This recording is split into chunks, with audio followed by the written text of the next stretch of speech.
हाँ जी सुनियो इस व्लॉग ਦੇ ਵਿੱਚ ਮੈਂ ਤੁਹਾਨੂੰ ਇੱਕ ਤਰੀਕਾ ਦੱਸਾਂਗਾ ਇਨਵੈਸਟਮੈਂਟ ਕਰਨੇ ਦਾ ਜਾਂ ਆਪਣੇ ਪੈਸੇ ਸੇਵ ਕਰਨੇ ਦਾ। ਇਹ ਤਰੀਕਾ ਕੀ ਹੈ? ਇਹ ਆ ਕਮੇਟੀ। ਇਹਦੇ ਵਿੱਚ ਤੁਸੀਂ ਮਤਲਬ ਵੀਕਲੀ ਮੰਥਲੀ ਪੈਸੇ ਦੇਣੇ ਹੁੰਦੇ ਆ, ਆਪਣੇ ਪੈਸੇ ਇਨਵੈਸਟ ਕਰ ਦੇਣੇ ਆ, ਜਮ੍ਹਾਂ ਕਰ ਦੇਣੇ ਆ, ਠੀਕ ਆ। ਇੱਕ ਹੁੰਦੀ ਬੋਲੀ ਵਾਲੀ ਕਮੇਟੀ, ਇੱਕ ਹੁੰਦੀ ਸਾਦੀ ਕਮੇਟੀ। ਤੇ ਇਹ ਹੈਗੀ ਬੋਲੀ ਵਾਲੀ ਕਮੇਟੀ। ਮੈਂ ਬਾਜ਼ਾਰ ਆਇਆ ਇਹਨੂੰ ਕੈਪਚਰ ਕਰਨੇ ਲਈ ਤੇ 2-4 ਹਜ਼ਾਰ ਤੋਂ ਸਟਾਰਟ ਹੋ ਜਾਂਦੀ ਹੈ, ਲੇਕਿਨ ਇਹ ਬੜੀ ਕਮੇਟੀ ਹੈ। ਇਹ 40,000 ਰੁਪਏ ਮੰਥਲੀ ਦੇਣਾ ਹੁੰਦਾ। ਮੰਥਲੀ 40,000 ਨਹੀਂ ਦੇਣਾ ਹੁੰਦਾ, ਇੱਕ ਬੋਲੀ ਲੱਗਣੀ ਹੁੰਦੀ ਆ, ਇੱਕ ਬੰਦੇ ਨੇ ਚੱਕਣੀ ਹੁੰਦੀ ਆ। ਉਹ ਜਿਹੜਾ ਬੰਦਾ ਚੱਕਦਾ ਆ ਮੁਨਾਫੇ 'ਚ ਵੀ ਹੁੰਦੀ ਆ, ਨੁਕਸਾਨ 'ਚ ਵੀ ਜਾਂਦੀ ਹੈ। ਫਿਰ ਜਿੰਨੇ ਚੱਕਣੇ ਉਹ ਸਾਰਿਆਂ ਡਿਵਾਈਡ ਹੋ ਜਾਣੇ ਆ।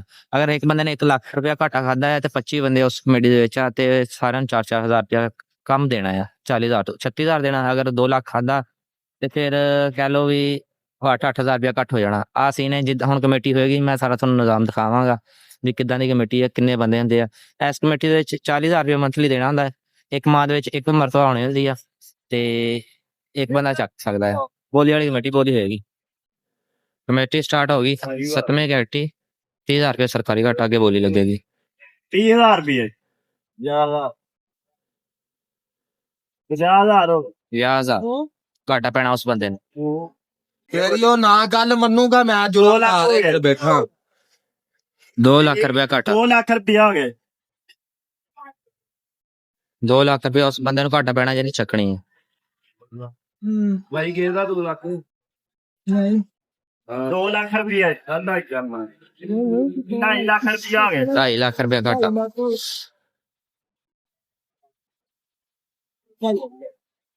2.5 ਲੱਖ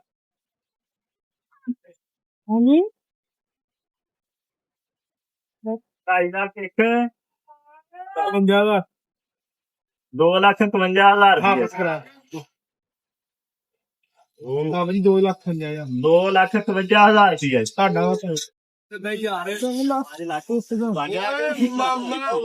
5 ਲੱਖ ਦੀ ਗਲਤੀ ਨਾਲ ਆਵਾਜ਼ ਆਉਣ ਲੱਗੀ ਸੀ, ਇੰਨਾ ਘਾਟਾ ਪੈ ਜਾਣਾ ਸੀ। ਮਾਰੋ ਮੁਝ ਮਾਰੋ ਮਾਰੋ ਮੈਂ ਆਇਆ ਵੈਸੇ ਕਿ ਇਹਨੂੰ ਬਿਆਨ ਦੀ ਲੋੜ ਹੀ ਨਹੀਂ। ਆ ਵੇਖ ਇੱਕ 3 ਲੱਖ 5,000 ਇੱਕ ਜੀ 3 ਲੱਖ 5,000 ਤੋਂ ਆ ਕਮੇਟੀ ਦੀ ਬੋਲੀ ਤੇ ਆਏ ਬੰਦੇ ਸਾਰੇ 5 ਤੇ ਅੱਗੇ ਆ ਜੀ ਹੈ 3 ਹਾਲ ਤੱਕ ਲੱਖ 7,000 ਰੁਪਏ 3,50,000 ਤੇ ਚਲੀ ਘਾਟਾ। 3 ਲੱਖ 60,000 ਹੋ ਗਿਆ 3 ਲੱਖ 60,000 ਰੁਪਏ 3 ਲੱਖ 60,000 ਰੁਪਏ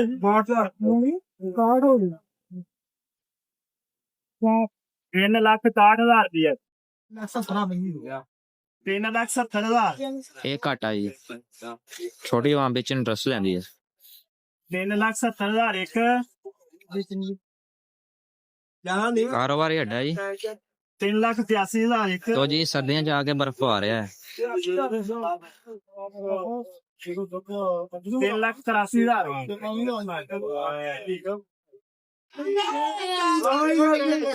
4 ਲੱਖ ਦੀ ਆਵਾਜ਼ ਆ ਗਈ ਹੈ ਜੀ।